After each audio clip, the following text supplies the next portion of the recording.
Joe Coolhouse here once again for K Tactical.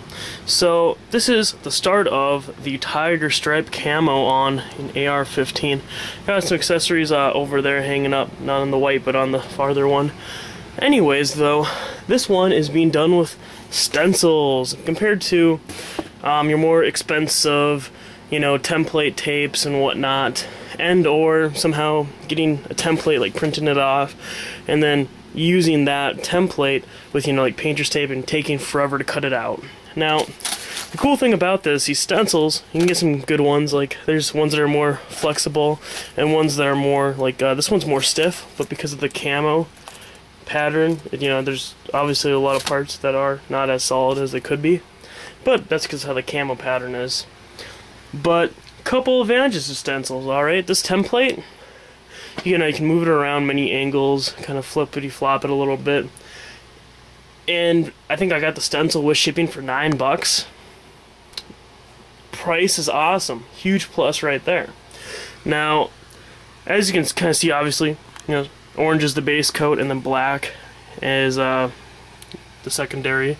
But anyways, as you're gonna see here up on the top, see how that's kind of just, it's not totally getting the color fill and it's kind of blending, or sorry, not necessarily blending, but it's kind of splurting out there a little bit compared to being like your solid orange and, you know, black only. You kind of got a little bit of black, a little bit of black. That's something that's going to happen with angles with stencils. Now when I do get to more of the top, I'm actually going to, you know, put the stencil on top and, you know, do it again, but it's an unfortunate side effect about that. Okay, where with taping, it's just all gonna look like that. And well, one thing I will mention too is, like, okay, a couple places it's crystal clear, a couple places there is a little bit of black in there, you know, a little bit of black. And again, you know, it's just because of overspray more or less. So that is a downfall. Okay, and another little bit of a downfall, I think that's gonna be here. I'll kind of see as I do more and more. Is okay, did from here to here. You know, you gotta tape it. As grab this guy here. I had it so the edge, grab it here, sorry, edge, and then I taped it over, but just so the camo pad would start at the very end to the very end and go over. Okay. Now, let's say again to switch up that hole, you know, so it's not too consistent. Let's say I want to, you know, next apply go like that. Okay, there's not going to be consistency of if you were laying all these stripes everywhere. You know, it's not going to be that stripe going from to there, or from there all the way over to there. You know, and it's kind of looping around. So you're not going to have that same consistency either with stencils, unless you get a stencil that, you know, this AR is what, you know, 30 inches long, whatever. Unless you can find a stencil that's that long. But a problem that you run into there is, when you don't have it even, a pattern like this, you're gonna have it kind of bulge, you know, a little bit, and then right here to right there, you're gonna have some of that happening. If that kind of makes sense. So, and that's where I'm gonna, you know, I might be a little iffy. I might just do it to right there, and then, you know, just kind of do that and over. Now there is one huge disadvantage about the stencil as well. Okay, so you do your, you know, you tape it off, you do your original spray, okay? And I was like, alright, well now obviously I cannot just, you know, tape it off right here and then, because this is still wet, obviously. So I decided, alright, I'm gonna, you know, put it over here, and it's actually flat enough, you know, it's just the barrel where, like, I could probably get away with just, you know, spraying it. I put it down for half a second. One thing I did not think of, and you can see it right there, actually a little bit of black rubbed off, and I tried rubbing it off quick before it dried, but, you know, did too much. As you'll see, a couple itty little bitty parts there, it kind of seeped through onto the other end, right there especially, but that messes up the paint job. So it's kind of apply, let dry, you know, apply again, let dry, apply again. You know, you could probably do the top all at once, just as try and do the best, you know, with one hand. You know, move it a little bit up. Again, doing it with, you know, two hands for moving this. Or having somebody help you again. move it a little bit on the pattern, move over, you know, and just keep on repeating with that. So that's kind of the, and you know, same for the bottom, but however you're gonna, you know, rig it up, etc., etc. But so that's kind of where Stencils has a little bit more work with them, but not. But you know, it depends on if you're on a money issue or not. But you know, I really wanted to give Stencils a chance here, and for the cost effectiveness, I think it's awesome. I guess we'll see here after the rifle's all done, and I'll, you know, finish up from there. But for the cost effectiveness, you know, spending $70 on a template, and a template like this, I would assume would be a lot more. I haven't seen a template for it, but you know, I mean, a digital camo, which is pretty simple, and you know, it's, you can do them, but I will say, like, the Lahr weaponry one was kind of cool. The taping, the tape stuff itself wasn't the best, but the pattern was really cool. But they also made theirs not to be reusable. I think that's the reason I had a little bit of taping problems. Not a whole lot, but a little bit. But you know, I would assume something like this would be like $100 just for the template. And as you know, lame as that is, you know, everybody needs to make their money. But for a cheap fix, I'm gonna, you know, so far so good. And again, you know, it's, and then like I said, I'll probably just do that much because I don't want it to have that overlapping lay, but I'll see here too. And then one small issue too is, you know, like you have those fronts that you need to do. So eventually I'm gonna need to get this under there and then, you know, spray as well. One thing that I'm gonna mention very well too, okay, it's not your conventional spray. You know, when you tape it up, it'll move a little bit, you know, it's gonna be moving just a smidge, especially with all that compressed air. Everyone can do it at different, like, you know, I got an air compressor. Depending on the paints you're using, the hose you're using, all that stuff, you need to use a little bit different, I guess, PSI levels, more or less, you know, or pressure. And it's, from what I experimented actually first on, what do you want to call this guy? And, you know, it's like, oh, that looks pretty nice. This is also more flat than that, alright? But when I first did it, you know, I didn't tape it really. I just kind of put it on there. The very short ones. It looked like complete ass. Trust me, it just looked complete shit. Alright, but then I was like, okay, well, you know, you must have to do the long streaks and just single streaks. So, that's exactly what I did with this one. It was this, you know, and it turned out pretty well. One thing I'm going to warn anybody that tries that, don't go too slow, don't go too fast. Kind of experiment on, you know, if you got a BB gun, or, you know, even an airsoft gun, something that you don't really care about, because it's going to be real easy to make it bleed, which, you know, on that too, that's what I was being careful about. I was kind of, you know, a little bit leery about that, and I took some precautions when I did it, but it's going to be making it really easy to bleed, and yeah. Yes, and obviously you do not want that, so definitely give it a little bit of trying before you do it. So, but you know, so far pretty neat. You know, you can, obviously you can kind of see the hole. It all used to be orange, and now, you know, you're having that camo effect. So, looks pretty sweet, you know, and we'll just kind of see here after it's all done. And I'm gonna cut the rest in here in a minute. Here is the second coat applied with that stencil. You can kind of see how that worked out. Let's get on to the third.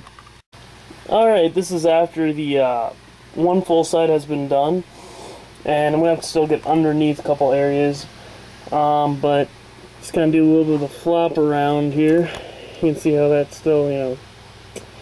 So I get my gas mask half on here still, but you can see how it's pretty neat, you know. Accessories are going to be getting done later here, but okay, let's keep on going. Alright, so part, 5 or 6 here of the template. One part that on this AR I ran in a lot of trouble with was with the forward assist, and then it's kind of the, I guess, round deflector is more or less what that would be called. No, stencils, it's, again, it kind of depends on the pattern, but it was bulging out real bad, and where I tried, you know, I tried to get it so it was grooving in there, but as you can see, it turned out a little bit more black in a couple areas, just mainly right about there, because it was farther out and kind of applied real weird. So kind of a warning, so I only did up to there. I only did about half the stencil, so I'm going to have to probably do another 2 strokes compared to, it would have been out to about right here, and then it would have, you know, well, probably would have needed about 2 anyways. So, and then after I'm all done with that, I'm going to have to do underneath, and then some parts I'll have to do on the top, like on that top rail. Right back here it turned out pretty decent, so. Alright, so for the final step here, I extended the stock. I'm going to actually tape that off just so I can kind of bring it up to a degree so I don't, you know, reapply a coat there. And I can apply it to this area where when you pull out the stock, because I wanted it to be more of the blend in or the one-to-one when it's collapsed. But so when it's folded out, I'm not going to be reapplying it everywhere. So do the same to the other side, and then the inside, bending this and then place it in there, it actually works pretty well. Tried it out first, you know, spray that in there as well, and then I'll be doing the back. Now where this gets a little tricky here is because, you know, I'm just going to be doing the internals right there. Be able to flip this around, and it's actually just going to lean. I'm going to set it on top, you know, with my right hand here, with the stencil, just kind of repeat, so, and then do that right in there as well. And then on the top and whatnot. But you know, it's kind of a little tricky. And the thing with stencils is if you try to bend it too much, look at back on the top here.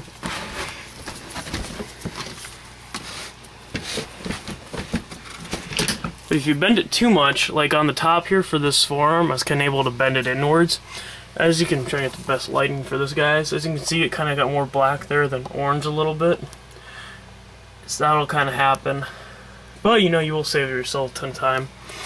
And again, some things, like you'll notice there on the right here, more or less, it's a little inconsistent too.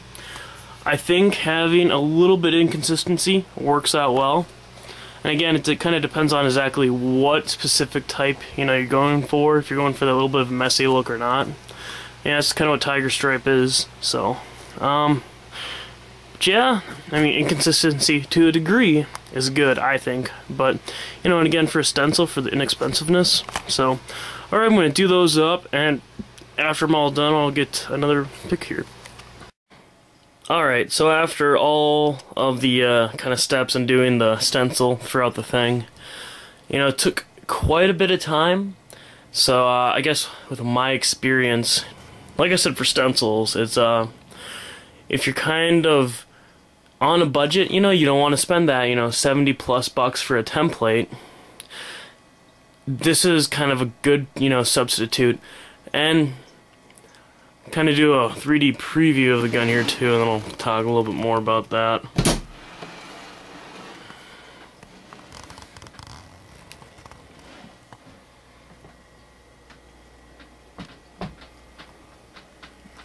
You can see though how it turned out in there too. That's kind of, again, one of those crummy things about stencils.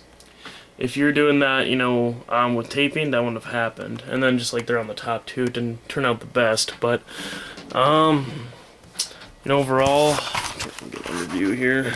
It turned out pretty good. Kind of see 2 for that, you know.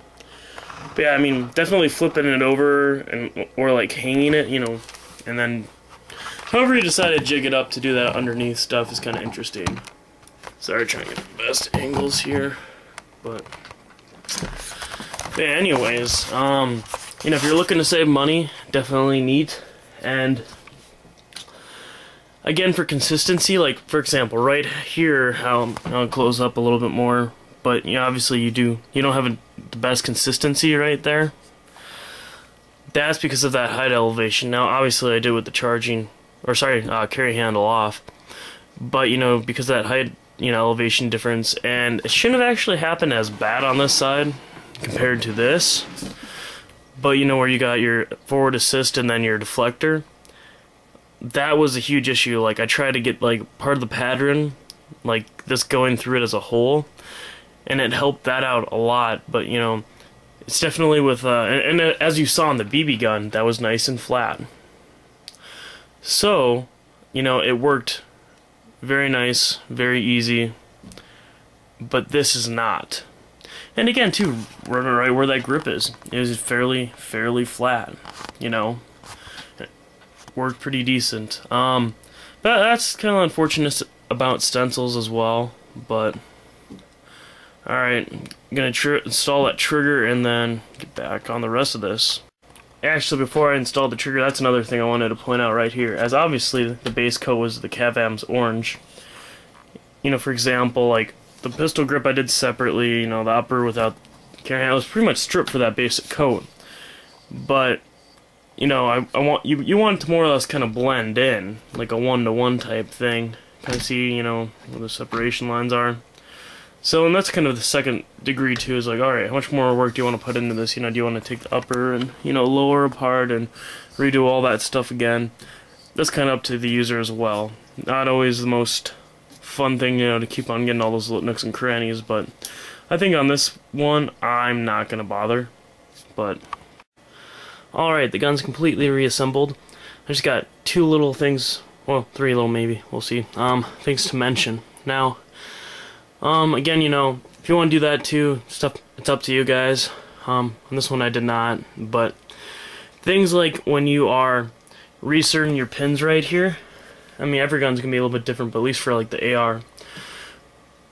One thing, like, okay, again, you know, I decided to take them out, and the safety, as obviously you can see, I decided to do those separately. Big warning of, if you're gonna do the safety, for example, you'll have to spray it, and then, you know, move it to safe, and spray it again. So, that's again where it's kind of up to you how you want to do it. It's one thing I will warn you to, most safeties, they're gonna drag, you know, and it's gonna mess up the finish a little bit. So that's one thing I kind of suggest taking apart. The only reason I did the pins separately is because when I took out the trigger, it would pretty much not stand there. They were falling out. So I'm like, well, I don't want to lose these, etc., etc. So when you put those pins back in as well, they actually had quite a bit of pressure, and it was kind of hard to, you know, install the trigger compared to normally. It's real easy. You can actually push it in most of the way, like after you have it held down, pretty easy. This one kind of had jerry rig it kind of weird. But as well with that, like I did my takedown pins, and you know, like assembled wise, when I sprayed them, I didn't take those out. I, you know, figured that's not worth it. But for example, when you spray all this, you know, there's that buildup in here. So when you close it,